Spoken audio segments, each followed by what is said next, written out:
Tens of thousands of football fans came to Highbury. Electrifying!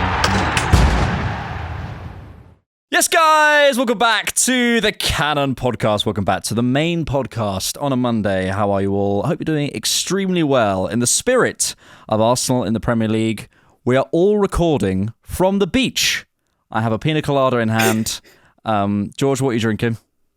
Just a simple beer. I'm a simple man. Beer on the beach. Just a simple beer. That's so nice. Rohan, what are you sipping on? Little Fanta Zero? I just got thinking about that. You know, I don't know if you two have been to Barcelona, and if you go on the beaches like there, there's just people that are offering you mojitos for free. Don't drink that, Rohan. Not for free, but at a very decent price. I mean, it's tempting. Very decent price. We are back. We are here. We will be talking some Premier League, but probably not too much about the Brentford game as we're gearing up for the Madrid game. You said the Villa game on Wednesday. Jesus Christ, no, thank you. The Madrid game on Wednesday. Of course, we want to talk Martinelli. We want to take your questions as always. Thank you so much for being here. Even when the Premier League we're truly on the beach in the Premier League. Truly. On that, before we sort of discuss the game in more, not too much detail, please, because I want rather put that in the review mirror. There's been a bit of discussion this week. Rohan and I spoke about this on the Thursday show about whether the football in general has got worse. I think there's maybe a discussion to be had about that, but I would like to start off the show with this. Do we think this Premier League season hasn't been particularly good? Because I've seen people online and sort of in various sort of spheres saying that the league quality has gone down, and I sort of don't really know how I feel about it. And I thought I'd put it to you as a little conversation starter on the main podcast on a Monday. George, I'll start with you. No, absolutely not. I completely disagree with this idea that it's easier. When you have a look at it, can any one of us predict who's going to be top four right now? You have an idea on the players, but does anybody have 9 out of 10 confidence at who's going to be top four? I personally don't. I think what's weird is the end of the spectrum on each of the leagues has been guaranteed for a while, and that is leading to people to maybe have this idea that it's been easier. And, I mean, from the perspective of relegation, we know the 3 candidates and we know the potential title winner. But as far as everything in between, I really don't agree. And there's a lot of flexibility as far as where teams can go in this league. I think what you have seen, though, is a lot of teams potentially tactically become a lot more aware. And so you're seeing the same type of game. And maybe that's leading to fatigue. And maybe that's leading to, opposition saying, okay, of the top 10, top 12 teams, I know how they're going to play 90% of the time. And there's very little variation. So I would make the argument the general quality of the league has gotten much better, but the extremes have probably become more predictable.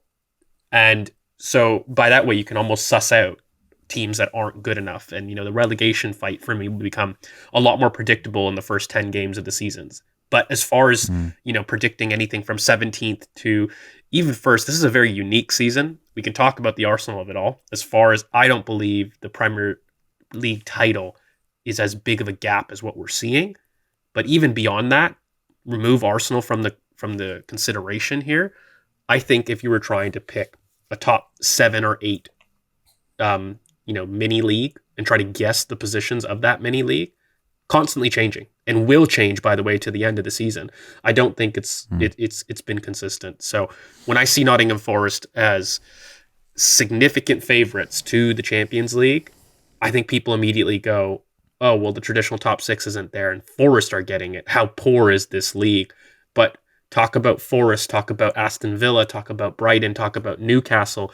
These are top teams. I'm looking at an Isaac Gordon front line, and if you were to add Brian and Mbeumo, what does that become?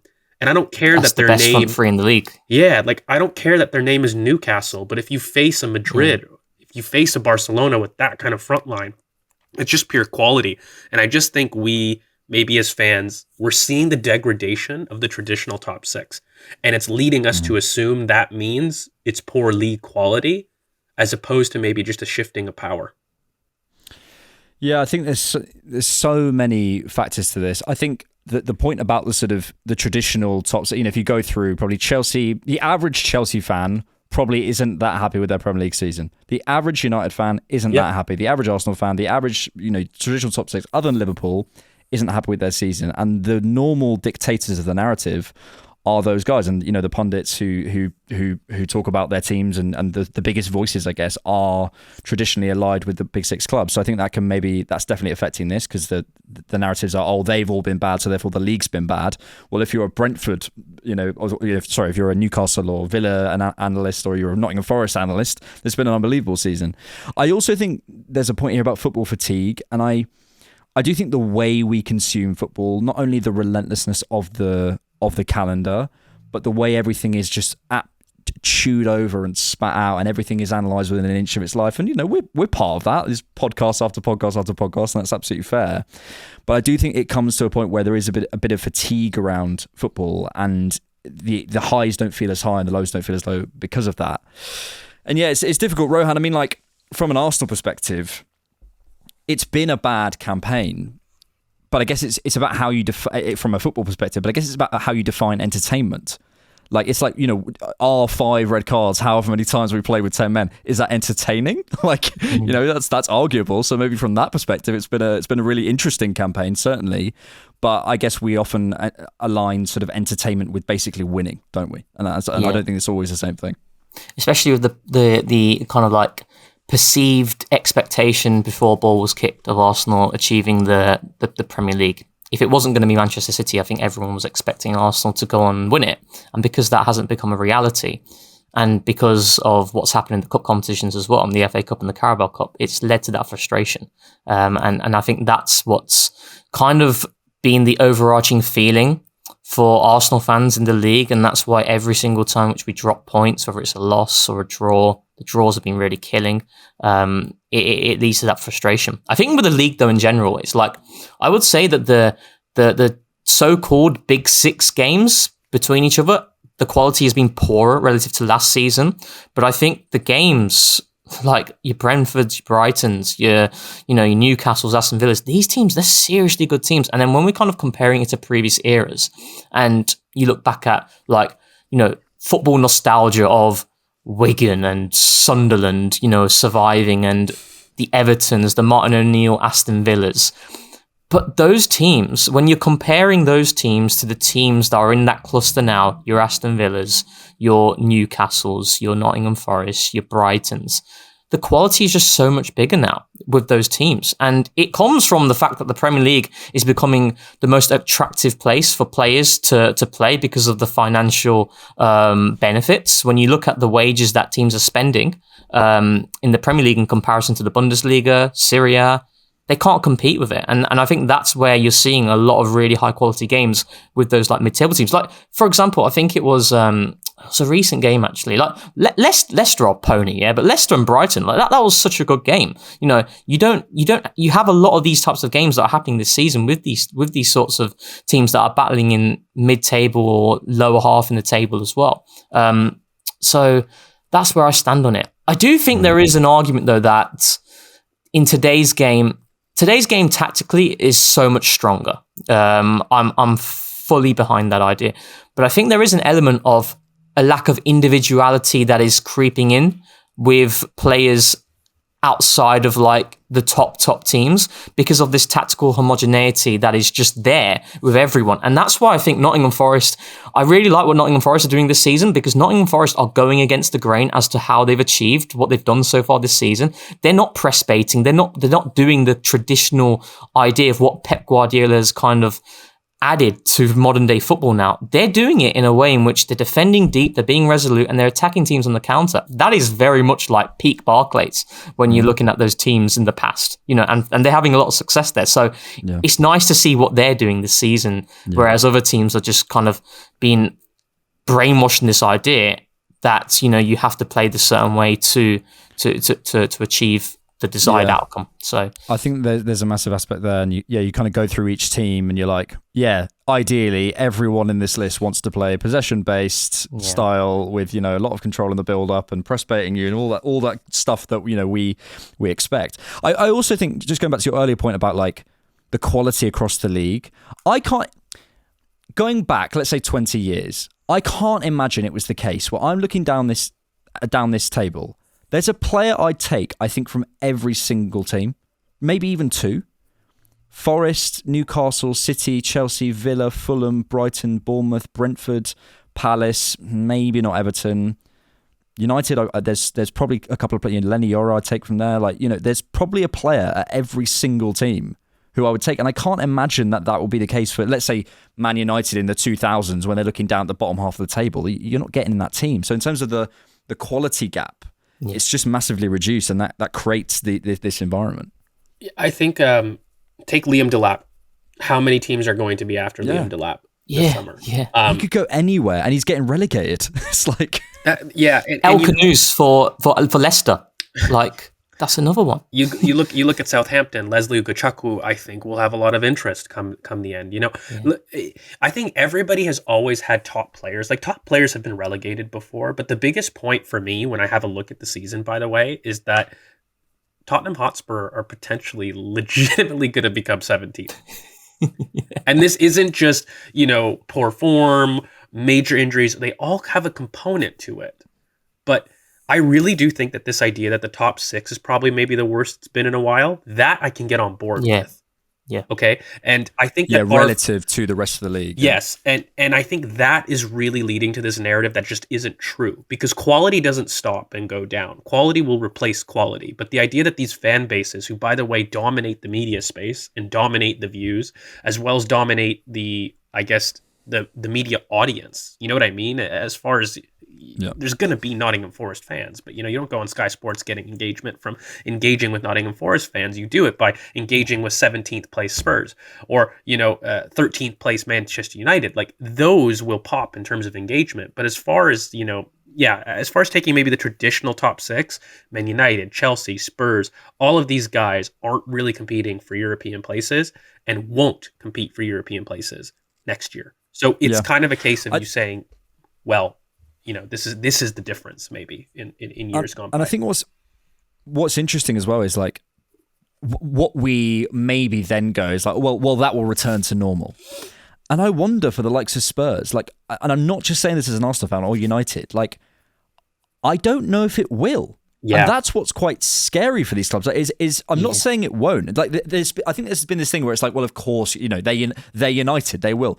Well, hang on. If everyone's that good now, tactically, technically, scouting, if they've sorted out everything outside of the pitch, and the money difference isn't that's the big crazy, one, Alex. That's the big one. Yeah. Is it that guaranteed? And I'm not sure it is. And that's really exciting. Just sorry before I let you come. I think that's really exciting for the shape of the league and what this could be. And also, frankly, talking about us makes me really grateful that we're not in that position, essentially, as as difficult as this season has been at times. That was the difference. Before, you could have a poor season, and you could finish 6th or 7th, let's say, and you're expecting yourself to bounce back. But now, if you have a significant drop off, there's no guarantee that you bounce back because of there's no financial restrictions for these teams across the league. The amount of money that is coming through TV, the revenues that are coming there, it's where these other teams are able to take that leap and go ahead of you. And then once you have that drop, you're not able to claw it back. And this is the danger of a team like Spurs and Man United, where you think to yourself, there's this idea Man United will be back. They'll just be back. Yeah. But where is your evidence to suggest that? So that's really interesting. I think the money gap and the fact that teams in 13th, 14th place are able to spend 150, 200 million. It's absurd. I think there's that, but I also will say I feel that football and the governing bodies of football have taken back a lot of power through PSR and SEC in a way that we haven't seen regulated for many, many years. People are going to listen to this and point to Chelsea and say, well, what are you talking about? They're still getting away with it. They have also... They're getting investigated. And we're on the precipice of City in terms of that indictment, which is going to shake the footballing world. We're on the precipice of Aston Villa, by the way, who are doing brilliantly and getting to a point where they've spent so much, but then are forced to potentially having to sell a superstar. Now, look, clubs are going to engage in some of these weird deals. We saw the Minta deal of last summer. We saw clubs trying to be creative to get around this. However, in my opinion, I think that there's been a much bigger power given to the governing bodies to really affect these squads. And that wasn't really the case when the Chelseas, the Man Cities were coming up. So when you had this kind of fluid league, by the way, these clubs could receive owners, and it really was however much you're willing to invest can take off. The crazy thing is Newcastle, for all of their criticism, by the way, they have actually accumulated this squad fairly hamstrung in comparison to the Chelseas, in comparison to the Manchester Cities. When you talk about building their eras, their dominance, they have been restricted massively in terms of their potential. Their owners can spend, but they're just not able to do it. And by the way, I think Manchester United are going to have a very similar thing. They've got money, guys. This isn't a lack of money issue. It's legitimately the rules that will cramp their ability to spend. And I don't think that was necessarily the case pre-COVID. I really don't know if clubs were operating under that same fear factor. I mean, we all saw the whole reason that Chelsea are being investigated from the Abramovich era was because of this. The whole idea that City, I mean, we don't know, but we're going to get a decision quite soon. And I think a lot of this stuff, by the way, I just feel that the Premier League, I don't know how, but there has been a slight transition. For as much as we criticize governing bodies for maybe not taking accountability, I do think the Premier League have taken some power back. And depending on how this goes with Manchester City, you could say this is a forever change. Yeah, I think it will be. I really do, alongside all the other stuff. And I think that's a good point to end that discussion on. Let's move to Arsenal against Brentford, which did happen. Apparently, it was 1-1. Supposedly, we played a game. I don't particularly remember it. Interesting one. Look, I think we're all in agreement that Arsenal are on the beach. And that's fine.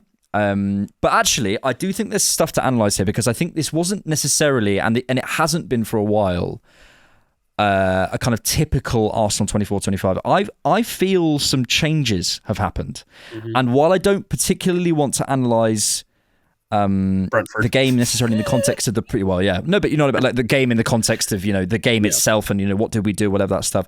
What I do want to analyse is some stuff around it that I think has shifted, and I want to come to a couple of things. I think firstly, the lineup. Correct me if I'm wrong. I can't remember Mikel doing this before in terms of the rotation before a big game in the Champions League. I know you could argue, well, we haven't been in this position many times. That's fair enough. But I can't remember Mikel. Mikel, to me, up to this point, I would never guess that he would do something like dropping Ødegaard, Saka, and obviously he had to move things around because of Ben White, but also Miles as well, obviously at fullback, in this sort of game. And Mikel Arteta of, let's say, a year, 2 years ago, I think is still trying to compete in the Premier League. And I think it's interesting that both in the Everton game and this game, we can see a level of prioritisation that I think is new. So I wanted to come to that and discuss that. But secondly, we're playing with a freedom in this period of the season that I think is massively going under the radar. We discussed on the instant reaction, and some numbers came out in terms of our zone 14 touches, which are beginning to go up. I had a look at our shot numbers earlier. Our shot numbers are trending up. I had a look at Saliba's numbers. Saliba, in terms of his carries, is trending up. We're trying Zinchenko at right 8. We're getting a lot of touches centrally. We're doing a lot of things at the moment at Arsenal, which I think maybe will go unnoticed because of the results and because we're all kind of slightly on the beach. But actually, there is a freedom to this Arsenal team that I am quite enjoying. That first half, Rohan, I'll come to you first, was actually quite fun. So yeah, thoughts on maybe what can be analysed out of this period of the season. Yeah, I think the point about the lineup and the changes, my argument against it would be the fact that we tend to have something to play for in the league, which is why Mikel was able to keep the lineup as settled as he wanted to. Whereas now you look at the gap to Liverpool, we have bigger priorities now because that outcome of getting a Premier League is just not there. Whereas I think previous seasons we've always had something to play for and it's been close. So I'd probably say that's the reason why. I think if the gap wasn't as big, Mikel would be playing, wouldn't be making this many changes. I guess it depends what you feel, Mikel, whether you feel he's being honest or not. And that's a different question. But yeah. But he's the guy who said, over my dead body, do we give up in this Premier League? And still in the press conferences, he's saying, we're trying to close that gap.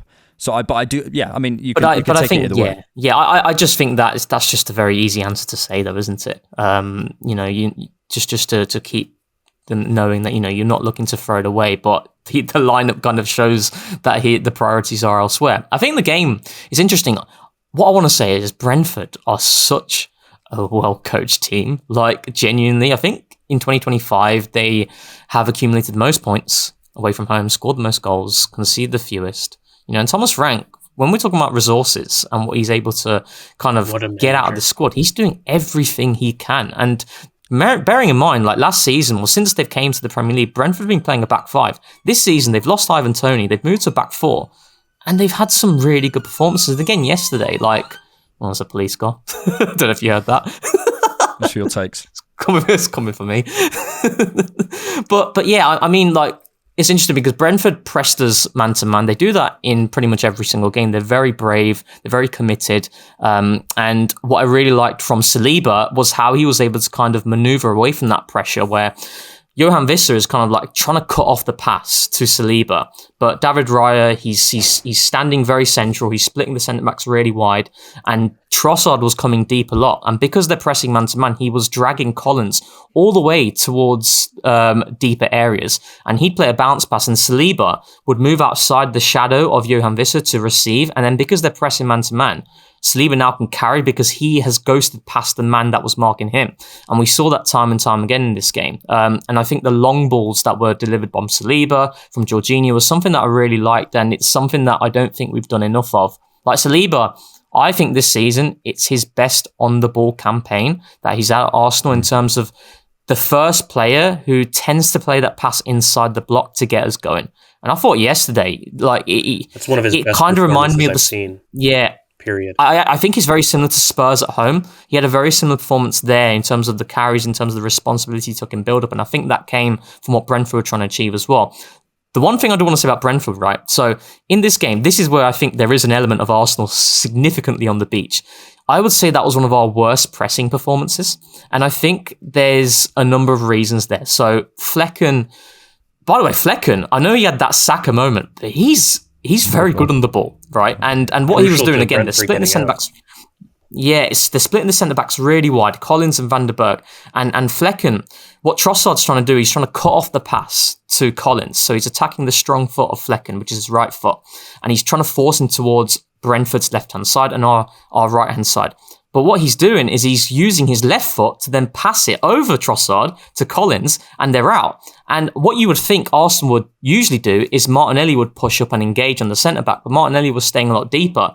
And I think that may be due to the fact that we're not looking to be as intense in the press as what we would usually be, but also it could be the fact that we didn't want Kivior to defend the channel against Mbeumo. Whereas what would happen, what I would expect to happen, is Martinelli would then push on to deny Collins from travelling, and then Tierney would jump on the fullback Aya, and then Kivior would then cover the channel. I don't think we wanted that, but I think the main reason was the fact that we didn't want to exert that much energy following on from what happened in the Real Madrid game and from what's going on. But yeah, that's just something I wanted to mention. Like, goalkeepers who can use their left foot, it's a cheat code. It can really help you get out. And Flecken, he did really well there. But I just wanted to kind of reiterate that Brentford, they're really well coached, and Thomas Frank deserves his flowers because they're not easy to play against. Yeah, he's right on my list. If Arteta was ever to move on, I think in terms of in the league right now, they are behind Bournemouth, who've had this incredible campaign. They're 2 points behind them. And I think it's probably going underrated. In terms of the other stuff that we could take from this game, George. I think you mentioned the Saliba performance there, which maybe you can come to. But I did feel a real freedom in this team, and as I said, that I felt for a while now. And we could sort of discuss maybe the wider implications and Berta's arrival and what that's all doing, etc., etc. But just specifically on this game, I do like this. I felt we got a lot more, specifically with Zinchenko and Wanera. I know we discussed in the instant reaction that maybe he needs to stay wider, but I like this ability to get us inside a bit more. I thought we could have done a bit more. But I feel some evolution in this game model, and that's probably the most exciting part of this season if we can take nothing away from the points, and obviously we're nowhere near it in the sides of race. I think not just but we have talked about how consistently we've found central progression since Everton back in December. For me, like, this idea that Arsenal have struggled against central progression has been something that we've slowly chipped away at as far back as December. That's led up. That actually really plots quite nicely with the graph that you showed on the instant reaction as far as zone 14 touches. And it is epitomized in Saliba's performance as far as that pass to Martinelli inside the block to set him into the box where Ayer makes a brilliant tackle. Yeah. That pass, for me, that willingness to fire a low volley to be controlled by Martin is an incredibly difficult skill. I hate to be that person, but anyone who has played football knows in order to execute that pass with the type of tempo to spot it, execute it, and have it hit Martinelli in stride is top tier as far as build-up. We talked about the carrying capacity, but the biggest thing for me is that William Saliba has taken a step forward in his passing impetus lately. And that, to me, has coincided with him carrying more. And he is due an explosion. I really think, guys, that we're going to look back on the end of this campaign and maybe start of next season. William Saliba is going to enter into a very different level of form, and we're going to have to say, hold on a sec, this has started as far back as this season. And the last couple matches have been really crucial to that. And when you talk about how can I improve my central progression, it actually comes a lot more deep than it does with your receivers. And it comes from a bravery to release the pass. So that pass to Saliba is one thing. Another thing is the Saliba taking the responsibility to drive into that space, draw people out, and instead of laying it off to recycle back to where he drove from, it was to play it forward. There was a real freedom from his perspective that he wasn't playing safe. And Jakub Kiwior became the sweeper, something that I don't think happens with him and Gabriel. Gabriel is the instigator quite a bit in that partnership, and Saliba tends to sweep quite a bit. And I thought it was really interesting that they allowed Kiwior to be the sweeper, and Saliba was the one to really take that forward. And I wonder, when you have a look at Thomas Partey's performance, by the way, right next to him, and you have a look at what this required, you had somebody that just didn't have the legs to go high, who actually did a fairly good job as being very technically secure, but he wasn't responsible for creating that width. It was Saliba that had that opportunity because he knew Partey was behind him. So it wasn't just that, Jakub Kiwior there as being the sweeper, but I do think he felt comfortable with Partey being deeper, that he allowed himself to go forward. And I just hope that he has a little bit more of that self-belief moving forward. And I think he will. I think so. Just to add some context numbers-wise, this is from Squawker. William Saliba for Arsenal versus Brentford. Most touches, most passes completed, most final third entries, most possessions won, most duels won, most chances created, 3 clearances, and 2 out of 2 take-ons completed. It's the first time he's ever created 3 chances in a Premier League game. And I think he's certainly there. I want to give a shout-out to Declan Rice as well, who I think we mentioned this on the instant reaction, but physically, forget what he did on the ball and the confidence he's showing on the ball after that. Obviously, probably what happened midweek. But physically, to do what he did after that performance against Real Madrid, he's a joke. Physically, he's a joke. Probably the only other thing I want to come to in terms of the game model before I come to an individual is the usage of the left-hand side. I feel like we've taken a couple of steps forward there as well. Again, I'm trying to find the positives from a difficult sort of part of the campaign. I was on Saturday Social and I was talking about a left back, and obviously all the comments are filled with casuals who don't share my opinion, who are asking why would Arsenal need a left back. But I go back to it, and I think Kieran Tierney leaving Arsenal, I think is going to be a bit of a miss, not because of necessarily Tierney's at the level, and not necessarily that Kieran Tierney is the player that I'd invest in and put my stocks in and give a new contract to, but because of what that usage of the left-hand side is doing.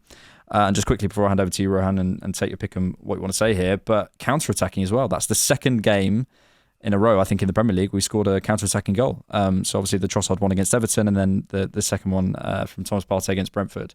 There's new aspects to this game model, which I'm quite enjoying. I mean, I'd say it's the third goal. You can go to the Fulham game as well, where Declan Rice wins it, and then Saka scores. It's 3 games in a row. How funny is it? Like, David Raya, when we're talking about our best players in transition, he's probably one of our best. Mm-hmm. I don't know how I feel about that, to be honest, but he's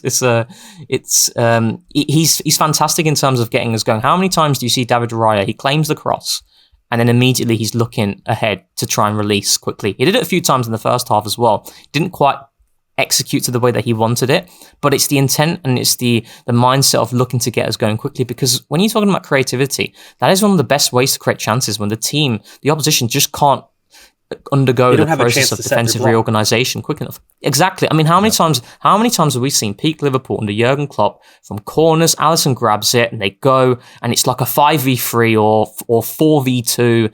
They're there, they get into the box so quickly. What did Ola Aina say? He said, when you play against Liverpool, it's like 2 passes and they're in your box. You know, it happens so many times, and it comes a lot from corners as well. They do it really well. And I think it was last season against Crystal Palace at home and won 5-0. David Raya did something very similar for Trossard's goal. So, I thought that was nice.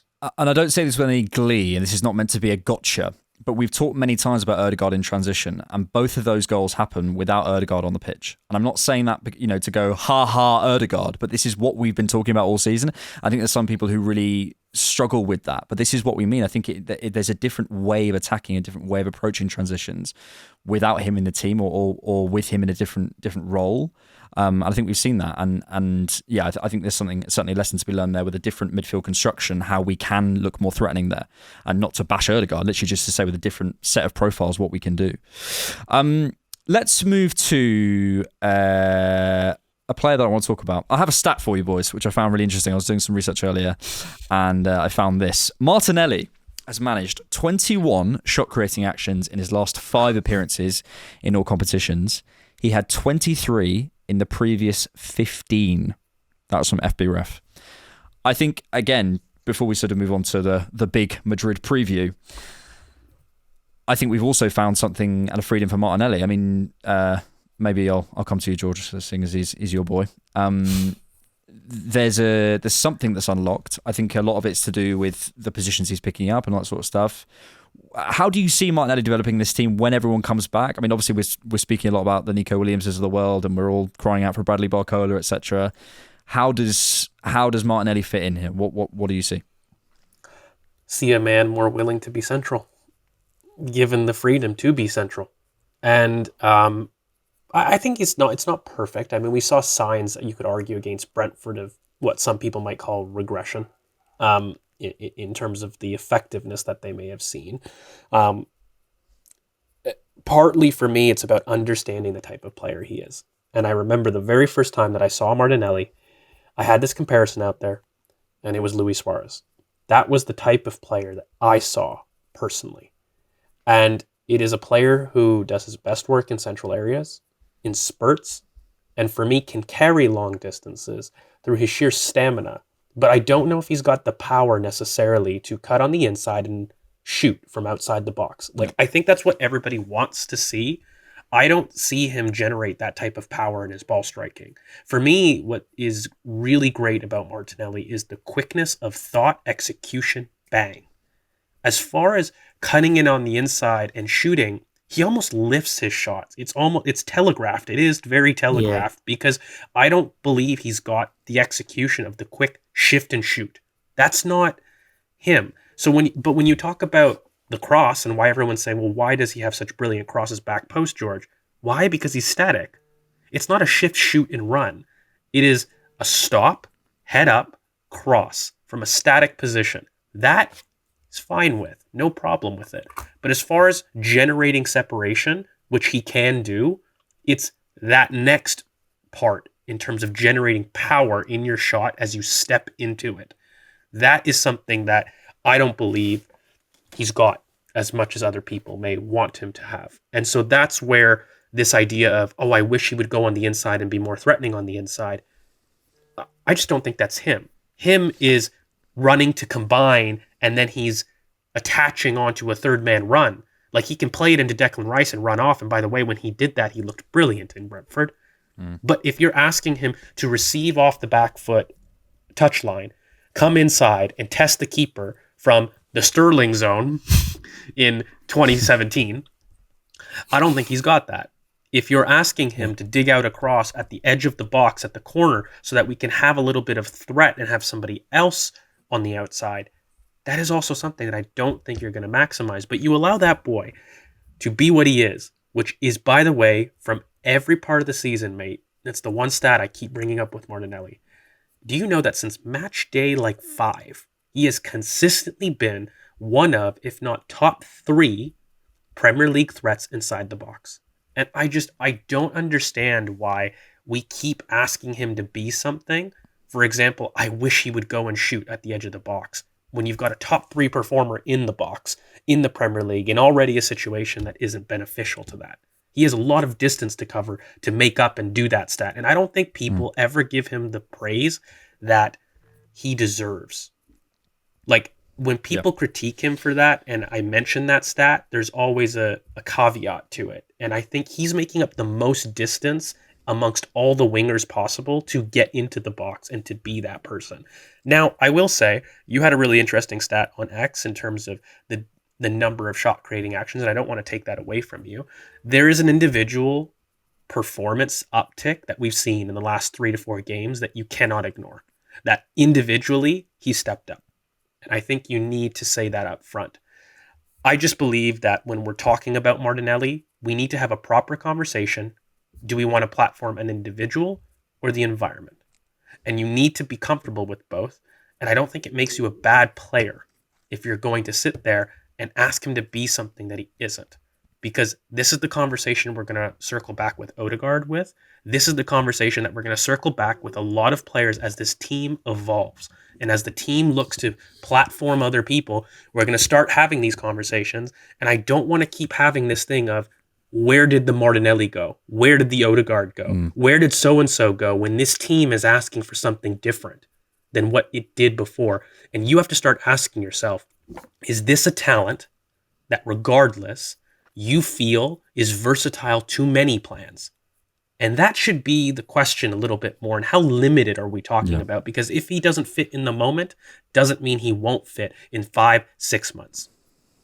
Yeah, and this has been, that last question has been my thing the entire time with Martinelli. I've always, I've always heard the environment concerns, and same with other players as well. But it's always about, okay, even if we do shift that environment to suit him, is that worth it? Is that something that the team should be doing? And that's always the question. I'm not saying I have an answer necessarily, but that's the big thing. But look, all I can say is ahead of this midweek massive game against Real Madrid, which we'll talk about now, he is in really good form. He's looking really good, and has been really impressive and starting to beat his man again. He had Castagna and Patterson and Valverde, I think, in the last 3, and obviously he was a little bit more inside against Brentford, but when he's faced up a fullback, he's looked really good.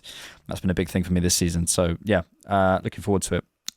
Right, Real Madrid on Wednesday, boys. Little stats just to whet the appetite. According to Opta, Arsenal's 11 shots on target against Real equaled the highest such tally by any team in a Champions League knockout match against Real Madrid, apart from Liverpool, who also had 11 in 2009. I also heard a stat that I don't think they've lost a quarterfinal knockout round since 2003-04. So if we do beat them, historic. Let's just start with feelings. Rohan, how are you feeling ahead of Wednesday? Buzzing. A little bit nervous because I'm very, very confident. I'm very, very confident Arsenal win. The reason why I say this, and ignoring the black magic and the juju and what they're going to do before the match, they're going to start throwing stones at the Arsenal bus and everything. They're going to do everything they can. Ancelotti's going to wear his nice jacket, the Wolves talisman jacket. It's coming out. I can't believe how many tweets I've seen from various Spanish sources. Just have you seen this, guys, before? Genuinely, I haven't. Have you seen this level?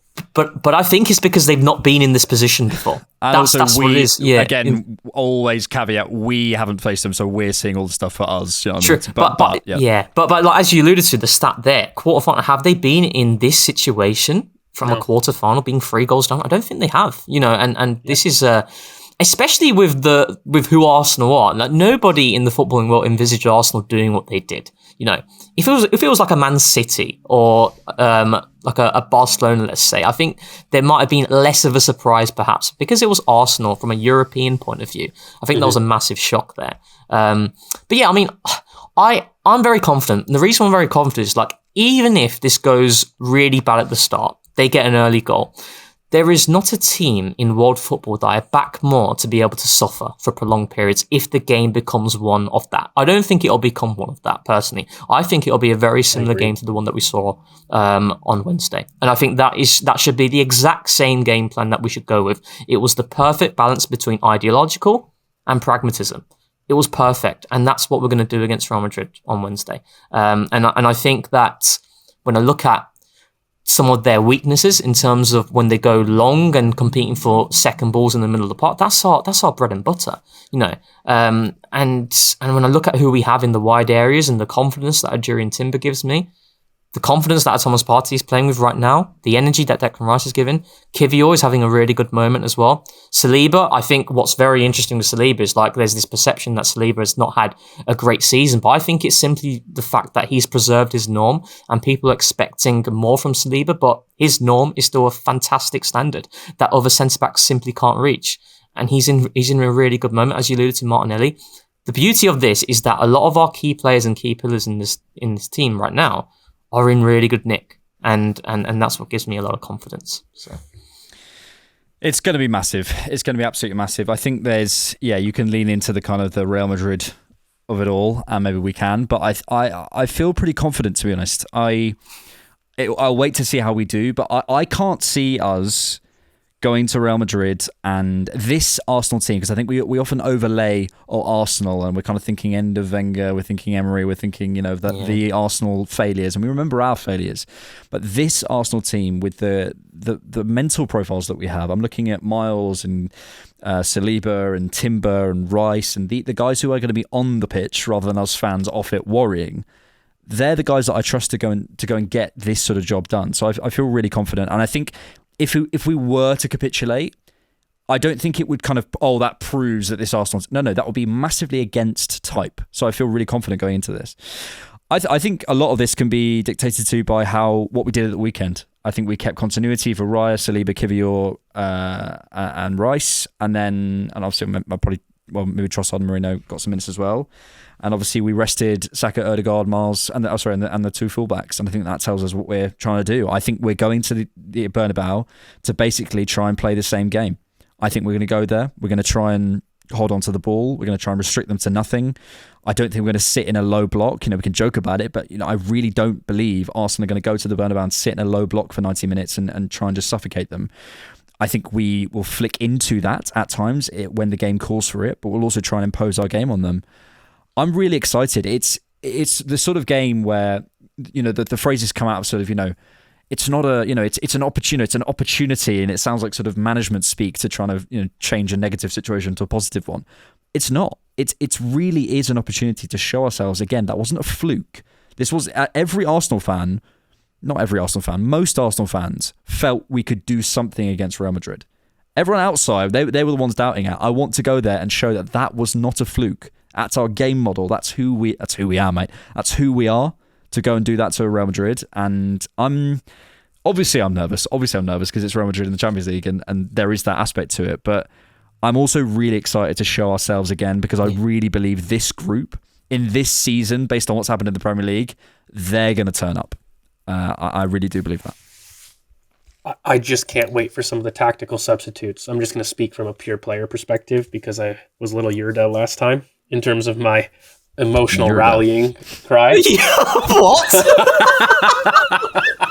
I had to do it with Rowan on the pod. A Yurda.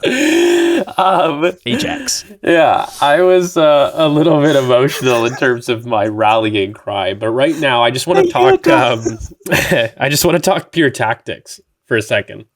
So, the best player in the first leg is out. The best player for Madrid, as far as releasing their outlets quickly in Camavinga, is out. And Dani Ceballos is coming in, which I believe is to replace Luka Modric. I think that that's going to be a very interesting 2-in, 2-out that I think is going to have people very perplexed as to why Madrid may not be able to get the ball to their forwards as quick as what they are. I think they're going to be very, very frustrated. They're definitely going to be secure as far as having a Tchouaméni, another runner back there, but as far as getting the ball out and as far as pressing Arsenal from build-up, which is something that Madrid have been very poor at this season, this is going to be their major undoing for me.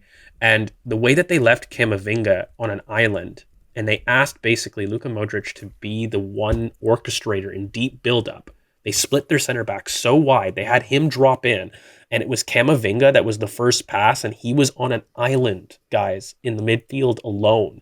And I think replacing Camavinga and Modric with Ceballos and Tchouaméni is a massive downgrade to their ability to go back to front quick. This is the Madrid model. They are going to try to lull you into a false sense of security, to go and feed Mbappe quick, to feed Vinny Jr. quick, to feed Rodrigo quick. What made Real Madrid the UCL Real Madrid, by the way, is how quick they went from back to front.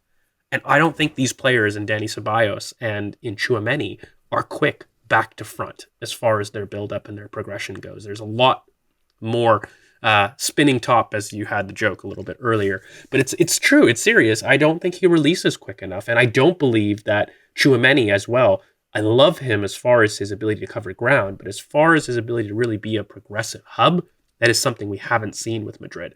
And that's not even getting into the left back situation of it all with David Alaba. Do we really go down that route again? You want to get roasted like that again in your own town? I just think there are a lot of individual tactical battles. I'm seeing a lot of PTSD on the timeline, but if you actually want to talk tactics, Madrid are scared for a reason, because they know that they can't run with this Arsenal team, and they've been able to outrun every single team in the Champions League that they've been able to beat. And that is a psychological battle that I just don't know that they've been able to overcome, really. They can really run with you offensively in terms of top heavy, but they have always had a midfield, by the way, and Toni Kroos, who was an elite passer, one of the best passers that I've seen in the game as far as receiving to release outlets. That's not this Madrid. And their best version, their best approximation of a Toni Kroos and Camavinga is out.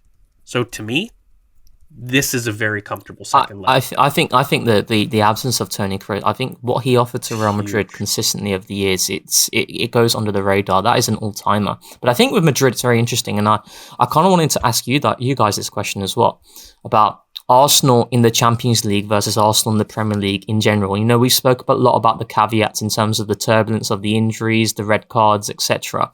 But I find there's a significant difference in terms of what we see from Arsenal in the Champions League versus the Premier League. And I think it's more down the opposition. In the Premier League, it's like teams study Arsenal very hard, because when you are a team that is competing at the top, and it became a surprise in that 22-23 season, and then teams had to recognise what Arsenal are doing. They needed to study them and need to find ways to mitigate their threats. And you go all the way back to last season, where Thomas Tuchel, this is a big difference between Real Madrid and Bayern Munich of last season. Like Bayern Munich of last season, we started so well. There was that Ben White chance that could have made it 2-0. Neuer makes a fantastic save. But then after that, it changed. Bayern Munich went really aggressive towards our right-hand side. They went man-to-man. They denied us from having significant joy down our dominant side. And Real Madrid, I don't know if you saw the interview from Jude Bellingham. Jude Bellingham was like, Arsenal did something very clever with their build-up that allowed them to access spaces. Like, we didn't do anything innovative. We did exactly what we tend to do. The difference is that you didn't do your homework, and a lot of these other teams aren't doing their homework in the Champions League as well. And I don't think they'll ever do their homework, because I think in the Champions League there is a significant ideological dominance other teams have, where we want to impose ourselves, we want to impose our style, we want to do what we want, and we think we can beat you. Whereas in the Premier League, it's different. Arsenal, kind of the big boys, teams have seen what Arsenal are doing, so they're like, okay, we want to implement our game model, but we believe in order for us to get the result, we need to counter Arsenal's biggest threat, so we can sacrifice a big part of our game model to combat what Arsenal are trying to do. And that's why you saw games against Fulham and Everton, which it was so much harder to create chances, because these teams study us. And Real Madrid will know what Arsenal do now if they hadn't before, because they saw it last Wednesday. But I still don't think that they will be willing to run with us as what other teams do in the Premier League. And that, for me, plays a massive advantage to us, because they're not going to press us hard. They're not going to. So we're going to be able to have a lot of time in build-up. If we're composed, if we do not let the occasion get to us, I think we can have a really good game at the Bernabeu. I don't think this will be a game which Arsenal clinging on for dear life, and it becomes a really anxious watch for the fans. Yeah. I just think Real Madrid will try and do what they do always, expect an outcome, and somehow they do it. They've done it all the time, but I don't think they'll get that joy against us. Yeah, I think off the back of that, I think maybe the colour I'd give to that a little bit is, I want to be really careful because I think sometimes when we say, "Oh, the Premier League's a better league," and people just go, "Oh no, it's not," whatever. Like the players of Barcelona and Real Madrid and Atletico Madrid rival those in the Premier League. They absolutely do. They absolutely do. So the levels that is being hit in La Liga is, it's a different league, but I think in terms of the quality of the football you can get, I really do believe it's on a par. What I don't believe is on a par in the Premier League, the amount of tactical flexibility away to every single game and at home to almost every single team in the league you have to display moment to moment. They've just changed this, they pushed that person forward. The best coaches in the world are in the Premier League, and they're there from position 1 to position 5 to position 10 to position 15. Carlo Ancelotti was at Everton at one point. Do you know what I mean? Like that's the level of the Premier League and has been. And I just don't believe, basically, not that Real Madrid can't adapt, but they don't have the experience, basically, of having to adapt every single game and change things. And that, I think, is a massive thing. They will believe that that we're Real Madrid, we can assert our game model onto anyone. And I just don't. And even if they go, actually, we're going to have to change a lot for Arsenal, I just don't believe they have the practice of doing so in their league. And I think that's a big thing about sort of the switching between leagues. So I think your point is really good. It's also the personalities as well, isn't it, Alex? Like it's like you've got Jude Bellinghams, you've got your Mbappes and Vinicius, and these players, they won't be willing to do that as a collective consistently. But they don't believe they should, basically. Yeah, exactly. Yeah, and that's look at PSG this season, for example. PSG are one of the most intense teams, and they play very similarly to how we play, to how a Liverpool aspires to play, and what they do in terms of the press, how aggressive they are. And that's happened because you've got players there who don't have these dominant personalities, I think. Whereas Real Madrid, there's loads of them there, and they'll look at their record, their track record in the Champions League over the years. Who are we to change our game model, our plan for this? And I think that will work to our advantage. I agree, and it's no disrespect to La Liga. It's literally just the personalities, the type of league it is because of that dominance that they have. Every year it's Real Madrid, Barcelona, Real Madrid, Barcelona. It's every year. So of course they're going to come out with a different outcome and a different sort of personality of a team. I think maybe let's shift sort of focus to the game itself. The Real Madrid Ultras have announced they'll do something they've never done before when the team bus arrives on the road to the Bernabeu. There's a motivational video planned pre-match to encourage the Real Madrid players that they can turn the 3-goal deficit around. I believe the Real Madrid players believe that they can do that. There's no doubt there. And the Bernabeu roof will also be closed to improve the atmosphere during the 90 minutes. A cauldron effect is what they're after. Let's come down to it then. Teams. I don't think there's many decisions to be made. I think we're probably all in agreement on the back 5. It's the same as the first leg. The midfield may be interesting. Thomas Partey is out. Is he? Well, he's injured. So let's do a version with him in and with him out. If Partey's in, I'm presuming the same midfield as the home leg. But if he was out, what would we do? Out. I think he's fine personally, but if he's out, I'd say you'd have to drop Marino a little bit deeper and maybe drop Marino and put Trossard up. Yeah. Well, all I'm going off is Mikel Arteta saying Partey is injured. So whether he's I do think Jorginho is serious though. I think we got confirmation that it was more of a rib injury, and I do know those. If it is any type of rib injury, he's not even the soonest. He's not coming back for next week, so that's guaranteed. I think the Partey one was a little bit more precautionary and him a little bit more mind gamey. Is this textbook Mikel? Yeah, this is textbook Mikel for me. But if he wasn't, just to answer your question, not escape it, I think you drop Marino a little bit in and we play more of a traditional I think so. kind of diamond that you're going to see. Yeah, I think so. Front 3, any disagreement between Tierney, Butler, Odeji and Trossard? Do you know what? I kind of wish, let's say we're like, we score. It's 1-0. It's like the 80th minute. Should we just troll and bring on Butler? Odeji away at the Bernabeu, just to give him a story to tell his grandkids. Yeah, lovely. Can still go to uni. I think Saka, Martinelli, and then probably this depends on whether Partey's available. I think we stick with Marino. I think it's the same lineup basically. If you're unless Partey's unavailable, in which case you drop Marino in and maybe bring Trossard in. I don't think there's much disagreement there. In terms of you have to pick a star man on the night, and you can't say Bukayo Saka or Miles Lewis-Skelly. Mikel Marino. For those of you listening, that was an eye roll from George. I'm gonna go Mikel Marino. I think he's going to get a goal. Saliba. and it will be the talk of the town, and the Madrid PR will be in overdrive for that signing. I just want that Mikel Merino celly. Like, that celebration is so cold. That celebration, right? Oh, man. I need that. The things I would do for a Bukayo Saka screamer at the Bernabeu. The things I would do. Oh my goodness! And then shushing, giving it one of those. Giving it one of those, or just go out to Vinny and just give him a little. Go to Don Carlo. Yeah. Shove that eyebrow up your arse, mate. One of these eyebrows. Score prediction. Let's finish with that. 2-1 Arsenal. 2-1 Arsenal. A win away at the Bernabeu. Wow. Rohan? 1-0 Arsenal. Wow. Go on, son. I'm going to go 1-1. And I think we'll score first. I think it'll get a late consolation. Imagine over 2 legs, Madrid do not score. That would be insane. Yeah, I think unfortunately, as good as I think we are, with Kivior at the back and maybe we're getting a clean sheet, mate. We're getting a clean sheet. About maybe a high target, but I do think we'll go through. And yeah, then we can start to talk about a Champions League semi-final, which just feels out of this season, which has been so weird and non-linear and up and down and just like false dawn after false dawn after false dawn. If Arsenal can do this, just shut off the pod.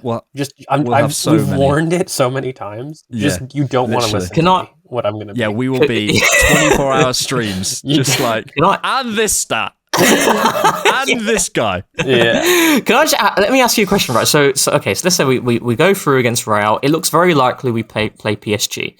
Let's say we beat PSG and then we're getting really excited. Who would you want in the final, and who would you not want in the final? Again, I fancy us against teams who thrive in open spaces. Barcelona have been fantastic this season and will cause us problems. But if you watch that Dortmund game, they thrive in open spaces that they will not get against us. I'm not saying they can't cause us other threats; they will. I don't want a physical that's their mid-block. peak. Yeah, I don't want a physical mid-block, and I don't want to play Inter. Yeah, Inter and Inter and Atletico Arsenal Madrid Barca final. Yeah, revenge. To get revenge in 2006. Yeah, revenge of Paris. That would be delicious. Let us know if you're watching us on YouTube. Let us know what you think in the comments. Give us your score predictions, all that good stuff. Let's move on to questions. If you want to ask us some questions, where can they do that, George? Where can they ask? Where can they get priority for questions? Well, if you are a member of the Beautiful Cannon podcast, which you can become by hitting that button on YouTube or subscribing to our Patreon, which we would love for you to do, you can get priority access to the pod via the Discord, or you can just ask us a question on the URL of this wonderful main pod that will be released on Monday. Thank you, MJ. What sort of extra content do they get if they're a Patreon or YouTube member? Oh, well, you get cheeky rewatches, cheeky ad-free main pods, Scoutids. No. Youth pods? Surely not. Oh, and data pods. Surely and now not. a new pod that you and a new series. They get all of this on the Patreon. For how much? How much is it? For just £3 a month. £3 a month. For just £3 a month. That's a steal. That is an absolute steal. You'd be mad not to. Let's come to the Discord. Roshiro, we've kind of discussed your question about Madrid, so I'll leave that one there. Let's come to this one from Samsational. In retrospect, over the last 5 years, who are your top 5 so glad we didn't sign him players? Over the last 5 years, top 5. Well, maybe let's build a top 5 sort of out of the 3. Oh, that's a good question. Top 5. So glad we didn't sign him. By the way, I still maintain Mudryk would have cooked for us. At that point in the project, I don't know whether he would have hit the 100 million levels, though, which is another one. I don't think we were ever in for him for 100 million. I think we did 70. Yeah, I don't think so. I think we got outpriced, but whatever. So he probably wouldn't be on my, or if he is, he's 5. Hussein Mawar? Yeah, I'm not gonna lie. I really wanted it, but I don't know what's happened. He might have cooked. This is the problem with building this. It's I think players. I mean, we see it with Rafinha. I'm so big on. I'm surprised I haven't mentioned Marcus Rashford up to this point. We're seeing what's happening with Marcus Rashford in a good context at Villa. I'm not, that talent doesn't go anywhere. So it's all about context. I don't know. I don't know. I haven't really got loads of names.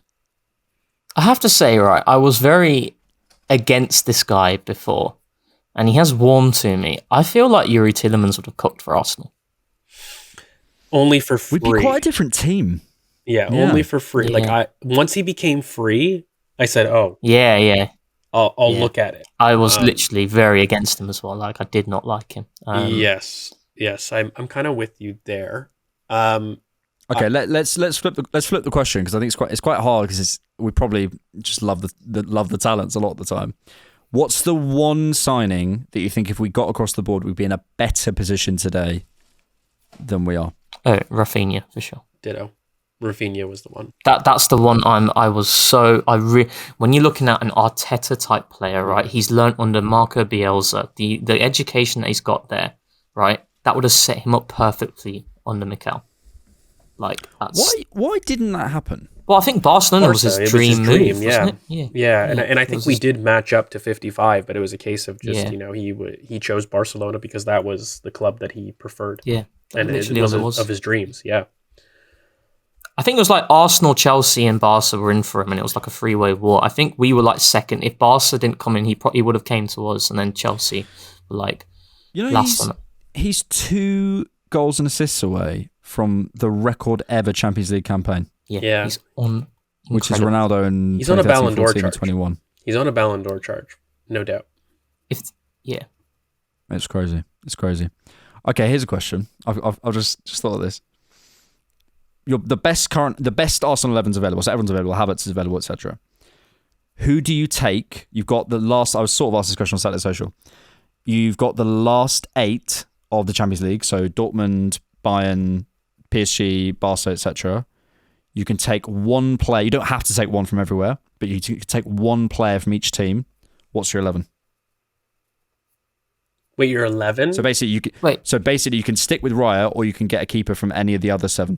Oh, so for each spot we can take some. Yeah. Well, the last 8. I'd keep Raya. I would bring Nuno Mendes in at left back. Yep.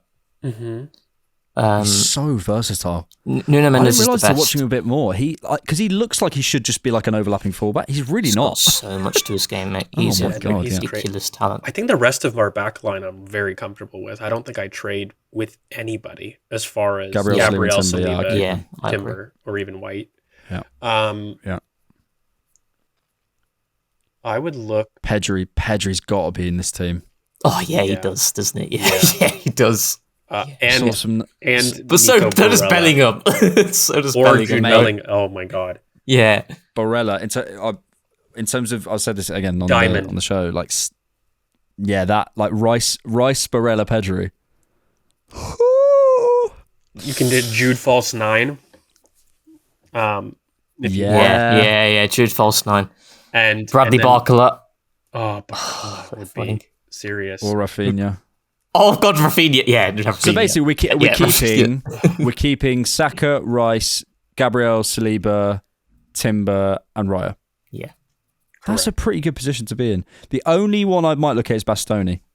I think Bastoni is. I like him, but I just don't think he's not the same level. When he's pushed wide, because he's in a 3, it depends what we want to do, and it might not translate for the system. But when he's pushed wide, to create from there and the way he does passing wise is really impressive. It's such like difficult angle. He's superior. He's superior to Gabriel than on the ball, but Gabriel as a defender, I think in a 2 you'd probably go for Gabriel. Yeah, Gabriel is just. So we're saying Raya. But look, if you think about it, right, we're keeping Raya, Timber, Saliba, Gabriel in the Champions League. What is it that is there to dictate the margins? What is it that won Manchester City the Champions League, and Pep alluded to it? Out and out defenders. Jakub Kiwior. Yeah, Jakub exactly. Kiwior. Jakub Kiwior. Let's go to another question from the Discord. This one's for you, George. Daft Punk. I've seen a lot of chat about there being many exciting Greek talents coming through, but I don't know much about them. So, hypothetically, if Arsenal were only able to sign Greek players this summer, who would George sign and why? And you have to answer in Greek, please. Θέλω να πάρω το Μουτσικάκης, είναι πάρα πολύ ωραίος. Here we go. Μπορεί να παίζει πάρα πολύ ωραίο μπάλα και ξέρεις, έχει πάρα πολύ ωραίο cross. There you go. Very Jeez. good. Jeez. Man of many talents. Yeah, but seriously, Moutsakakis from Olympiacos is something that I would 100% look into. He's a very young, deep-lying playmaker CM in the mold of, ironically, a Zubimendi, but with a little bit more bite, I would say. This is like, I would actually look at him between Zubimendi and like a Nico Barella as like an all-action, but more of a passy midfielder.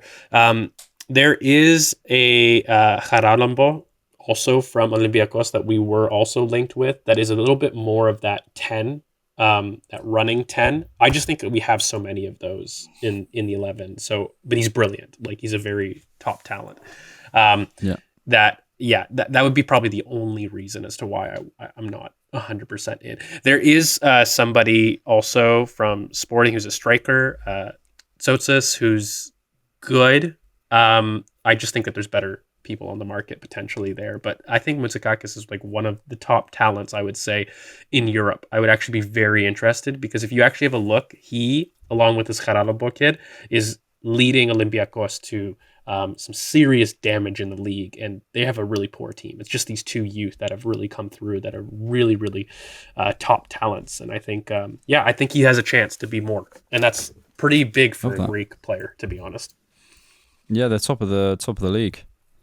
Any Greek talents you're a fan of, Rohan? I can tell you who I didn't like. I thought you were about to do like a racist joke then. I can tell you who I didn't like, and he was at Arsenal. Socrates. I could not stand that guy. Any other centre-backs in that era that you weren't a fan of? Socrates, what he'd do, guys? What Socrates would do? He'd be absolutely awful for the whole game, and he'd do one slide tackle on. I don't know. I remember it was like that Huddersfield Town striker once, and they had a little bit of a confrontation, and then he just gave it one of those. And the guy next to us was like, "You see that, Socrates? He cares." It's like, mate, we've just watched this guy. George, what are the clubs that are better than Arsenal right now? And how do you says Ivor? And how do you see us reaching that number one spot? You honestly, I think you might have told that story about the fist bump on the pod. Like, I hate Socrates. 15 he was times. So bad. He was so bad. I hated it, and I couldn't getting gaslit by people there. It's like, oh, he's really good, bro, and he's really good.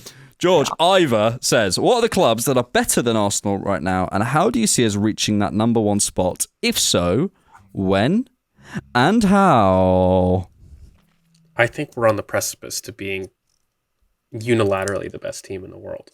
And it could come through with a very good summer as far as I'm concerned. And, I do think I differ a little bit on like maybe Rohan's like level change that I want to see in the offensive talent. Like I think Rohan, you're a little bit more of the case of we can get depth and it automatically takes us to that next level. I think that I need one more superstar in the team. I don't know if I want it to be a forward because it's the least recruited area that we've done. But I need, in the same vein that I go Saliba, Rice, Saka, and one is something that I would like to say before I can really talk about being some of the best in the league. I think we're better than Bayern. I think that if we were to face Barcelona, a lot of those narratives would change. I think that we're better than them as well. We've shown what we've done to Madrid. The one thing with the whole Liverpool aspect of whatever has been done this season, I think we've been severely hampered. And when you have a look about it in terms of going to the next step, a Trent-less Liverpool is something that I think people are in shock for as to how important he was to that creativity and to that side. And so when I look at, the summer and our ability to maybe overtake that spot, I would argue Liverpool have a chance to maybe chat to Arsenal. I think that Barcelona have a chance to chat to Arsenal. And I think Inter through Ngazi alone are teams for me that I consider in the top 4. And you can throw Bayern in fully fit as well. Those are my top 5 right now. And I think batting wise right now, I would compete us with Bayern, Inter, and Barcelona. To be unilaterally better than everybody, I think it has to do with another superstar in the team at bare minimum. Yeah. I also think PSG, they're very close as well in terms of if they can add... PSG are very close. Yeah, if they can add like a Konate in, a proper defensive midfield as well to support the likes of Vitinho. But they've got so much talent. Yeah, and a goalkeeper. Yeah, Donnarumma can be very tragic, to be fair. They're really up there. I also think, right, I don't think it'll happen, but I think Newcastle, people are sleeping on Newcastle. Like, if they add a few more pieces, and we're talking about, Jacob Murphy has been one of the underrated players this season, I'd say, but there's levels there. You can go up, a proper defensive midfielder as well. A goal. I still think they can improve a goal. Can I give you a Newcastle window, mate? Can I give you a Newcastle window and you tell me how scared? I think they're very close. Yeah. Take one of our targets in Garcia, Dean, Hutchins. Let's add Lucien Agume and Brian Mbuemo. Very feasible window. Add that. I don't know much about the midfielder, but look. Dean Huijsen at Newcastle would scare me. With Juan Garcia. Really thoughts on a Ramsdale move there? I feel like Ramsdale would do really well at Newcastle. He probably would, but I think would he do well for the next phase of Newcastle? I think currently how they play, studs. Yeah. But if you're gonna get like a Dean into that, you're gonna be moving to a little bit more of a build-up side than what they currently are. I think they're a very. Are you calling him Dean because you can't pronounce his surname? What did you say? It's Huijsen, isn't it? Dean. He's calling him Dean, so he doesn't have to say. Dean, my buddy Dean. But honestly, like, if they get Brian Mbuemo right, and you're talking about front threes, that front three is insane, and you've got lots of Harvey Barnes on your bench as well. Harvey Barnes. Yeah, it's pretty scary if Bruno stays, if Tonali sticks around. I hope Eddie Howe's all right, man. I don't know what's going on with him, but I hope wishing him well, man, because he's one of my favourite managers in the league, so I hope he's all right. Look, I really don't... just quickly on Liverpool as well. This isn't... I just really want someone to do something like this. How lucky have they been in terms of like woodwork struck, in terms of mistakes made, in terms of fixtures? If you could like somehow put all of the luck, expected luck into a metric... Surely they've used up all their tokens.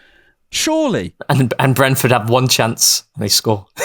No, but do you know what I mean? If you could build a luck model that was like, other teams missing chances, other teams playing teams when they don't have the best talent available, fixture, like if you could just build everything, Liverpool would be top of that, surely. You know what some might argue, Alex? They also win the league, but like, they deserve to win the league, but like... You know what some might look at that is that we are so due it. Maybe the Champions League could be a little something where we cash that in. Where we don't need win games. Where we win games that we don't deserve to. Can you imagine? Win the Champions League. Mate, oh my God. If we were to win the Champions League in the manner that we didn't deserve it, I would even be worse. If we get to the final, I will go to Munich. I don't care if I don't get a ticket. I will go to Munich. I'll go with you. I'll go with you. 100%. 100%. George, you better come. You can't miss the Champions League. I have to be there. I was too young in 2006 to be able to go on my own. Just like that. Yeah. I will be. I have to be there. I will email every brand I know and say, hey, email for me as well. Yeah, absolutely not. Give me a deal. I will do I'll make any. I'll dress up in anything you want me to, and I'll dress up as your mascot, whatever. Please, just get me in. Right, let's finish there. We have a big game coming this Wednesday against Real Madrid, of course. And we'll, of course, have content around that. We'll have the instant reaction after that show. I will be there. I'm not going to have a last-minute trip to Spain. Currently. That's the current plan. Not too far, to be fair. You never know. We'll have a scout out for you at some point this week. Obviously, TCP Live. We'll have... we'll have all sorts of content coming up, but me and George need to have a conversation about that and decide what's actually going on. Thank you all for listening. Really appreciate you being here. Thanks for your support on the Cannon Podcast. Even when the Premier League is done, dusted, on a beach, sipping a pina colada, we are still here. We're still alive in the Champions League, and that's very, very exciting. Thank you, George. Thank you, good sir. Thank you, Rohan. Nice one. I didn't like I said that. Thank you, Rohan. I stressed the wrong bit of your word. Do it again. Thank you, Rohan. Nice one. Thanks so much for watching and listening, and thanks for keeping it Arsenal. Come on, you Gunners!